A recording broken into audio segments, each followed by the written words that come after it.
Everybody, Scout Crafty here again. Thank God it's Friday. You know, I specifically let my hair grow long for the last month because I thought I can get to a regular barber, but you know, with this COVID again, a little spike, and you know, barber's right on you. I mean, a foot away, so I said I might have to wait another till next time. So I had to do a white wall trim, you know, aka John Diligent look. Well, anyway, beautiful day today, really nice day. And I got a few clips that I've had during the week. Let's put them together. Let's go downstairs, see what we got for this episode. Okay, we're down the shop again. And I have to say, the last video I did was with the Parker Vice, the 974. And you know something? Of all the videos I've done, never has the community of subscribers come together so much as in with this particular video. Had almost 300 comments. And almost every one of them was to leave it the way it is. I kind of had a feeling that you would do that. That's why I didn't paint it right away. Because it does look good, you know, with that industrial metal look. And it's just such a sweet. The lines on that vise are so nice. I'm probably, until I move, I'll probably make a little crate for it. And put some 50-50 mineral oil and Vaseline on it. And wrap it up and get it ready for the move, and then I'll mount it somewhere. But it's a nice looking vise, isn't it? Anyway, we got a couple things to talk about today. One of the comments was funny because one of the comments says, you know, I really appreciate the fact that you never get political on your channel. And I do. I try and stay away from politics on the channel, you know, as we you know, you don't discuss two things you don't discuss: religion and politics, right? So I do try and stay away from the whole political thing, and so you don't see me saying anything. And you know, except I know sometimes the flag triggers some people, but I'm a patriot, and if that triggers you, you know, you got to move on. You got to move on. There's nothing for you here. Anyway, let's. We got a few things to talk about. Some cool locks. You know, I noticed a lot of people were interested in the locks and saying, you know, I might like to start getting into locks. Let's see what we got on the burner. One of the great things about collecting locks for me is it's, you know, I don't like to mess with anything that's considered collectible, that whole ridiculous world of collectibles. But, you know, there's always people that say, boy, you leave it patina, the whole, you know, you don't have to worry about that. With the tools we mess with the old tools, and you know, nothing expensive. And the same thing with padlocks. Padlocks, a lot of them you'll find all rusted up and stuff. And especially if you get a key, you fix them up, you clean them up. It's a great little hobby, and it's inexpensive too. Except there are some collectible locks, and let me show you some of them. Masters, that's my favorite lock to collect. And then this one here is one of their flagship models. This is here the number 19. If you look at the size of that, this thing is monstrous. I mean, it's a huge lock, and it's a little bit different than most in the fact that, like, one of the things is you can't remove the key when the lock is open. That's a security part, but it is huge. It's monstrous. The thing weighs about over a pound. I mean, it's a really beautiful lock, and these have been going up and up and up in value. That's a standard lock. That's a regular lock, but it's been going crazy in value. Number 19, because it's so big. That's why. And they don't make them anymore. Nice little lock to collect. Now, these occasionally do pop up on eBay, and you're going to pay about $100 for one in mint condition, but they're beautiful little locks. And this one here is an unusual one because you never see these really pop up too much. And this here is a 50th anniversary master lock, and that was given to wholesalers and other company execs. It was a gold-plated, you can see gold-plated, and this lock was their number 15 lock, another big lock. Not quite as big as you could see as the 19 here, but it is a big lock, a heavy lock. It's one of their commercially duty locks that they do sell. Even today they make them. 15 is a big lock. And what's nice about it, you can see this plaque here, how they made it. You know, it's like almost like homemade, and they had a little key cylinder there to hold the keys when it's not in use, that you can press them in here. And just a lovely little lock, gold-plated. You don't see, again, these too often. 50th anniversary master, number 15 in gold plate. Here's another collectible you don't see too often, but this was a hardware display. And what they did was, remember, Master ran a campaign for that their locks were so tough you could shoot a bullet through it, which they did. It's an actual bullet they shot through this lock, and it still remained closed. And that was one of the things about Master being so tough and durable. What they did was, the company, probably the same guys that designed that little retirement block display, would take these locks, fire bullets through them, and then mount them to a, this is kind of like a foam board. You can see here, there's the, it says Master Lock number 448. So God knows how many of these they made, but they had some, looks like Velcro on here and a place to hang it up on a display. But this would, you know, a lot of people would see this and they'd say, yeah, that was a very successful campaign, the Master bullet campaign, and this is a pretty rare. You don't see too many of these around. Now that Tough Under Fire campaign was so successful, they actually used to make even like here you have a belt buckle. You can see here there's a belt buckle. Again, that was a very successful campaign. They ran this a lot of times, and a lot of people recognize this with Master Locks. Whenever they see a hole in the middle of a lock, they think of that. Next up, another commemorative type lock here we have. This is the 75th anniversary Master Lock. Now, this goes back to 1996, which makes this, you know, about 24 years old as it is now. And again, collectors would buy these not to use, but they would buy these just to keep in. And you can see it says 75th anniversary, and it has the lion's head on here, which was their trademark, copyrighted. And they also did the key. Remember, we were talking about the key, and they also put the lion on the key, which is something that they haven't done. Only number 77 lock was the only one to have that face on there. But you can see it's a nice, nice operating lock.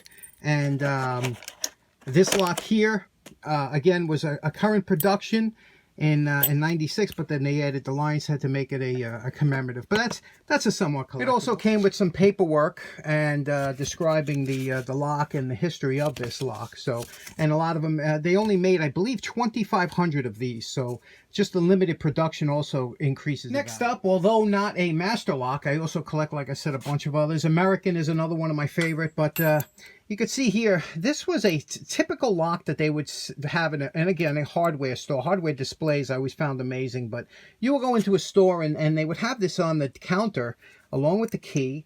And what you would do is you would put the key in here and you could see how this operates. Now, you could see the two ball bearings in there. When you turn the key, the cylinder, what happens is the ball bearings will go into pockets, releasing them from these cutouts and opening the lock. There's a little spring here.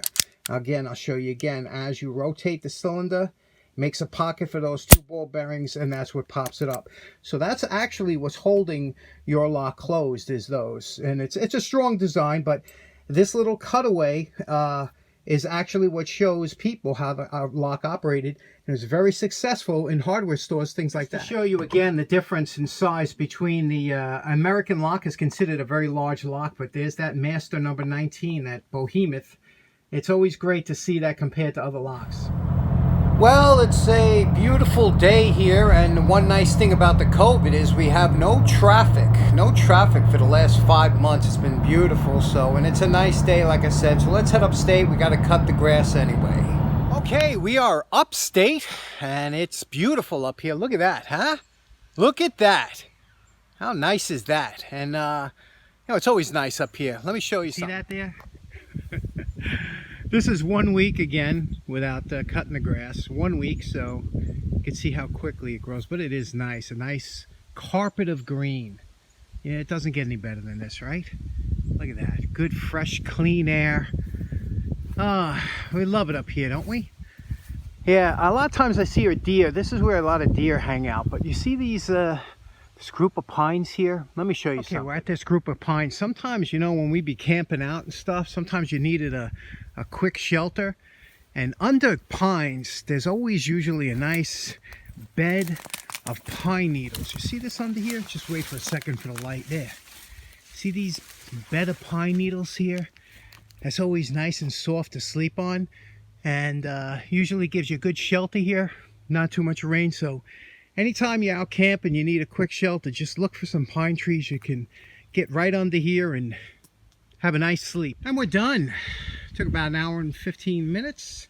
And one day I got to get around to clearing all this back here. There's a lot of trees that have to come down to make it a healthy forest.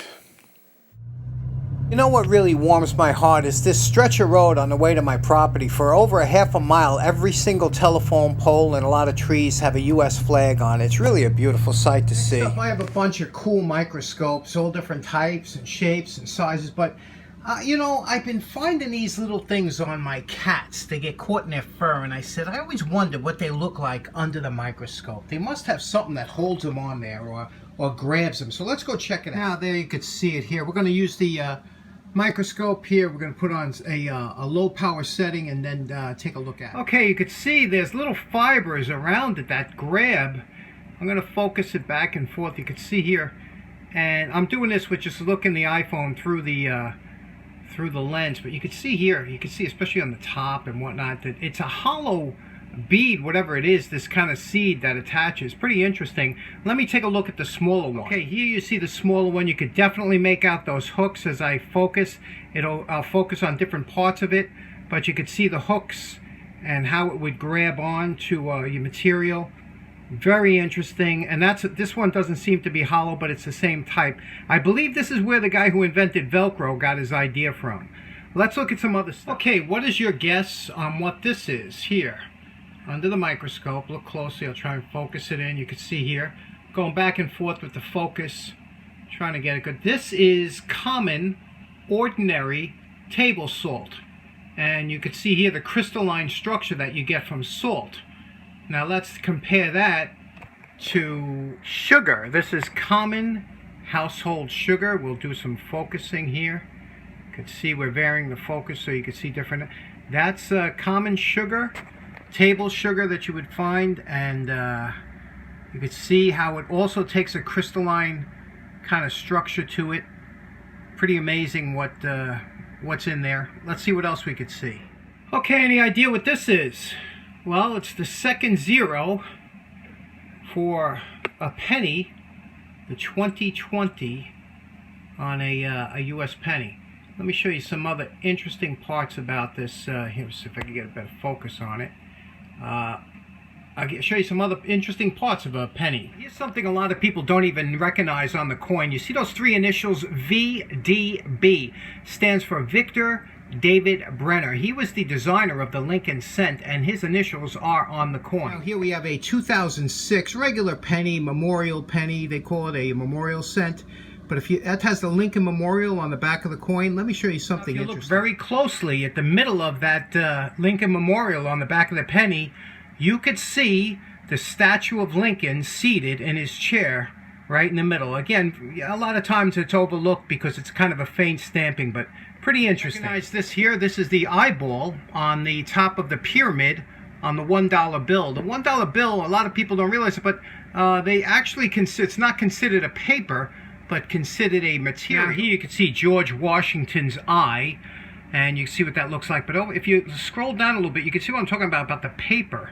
Now this is, it's not considered a paper, it's considered a cloth, and you can see the fibers that make up the U.S. currency. Pretty interesting, especially if that's why you can launder it and wash it without it falling apart. And last up, this is the tip of a pencil. That is the graphite of a pencil, magnified at 40 times. Not much, but you can see how little we do see. In closing, thanks very much for tuning in. I hope you have a great weekend. Take care now. Bye-bye. I see what you did there. Sneaky.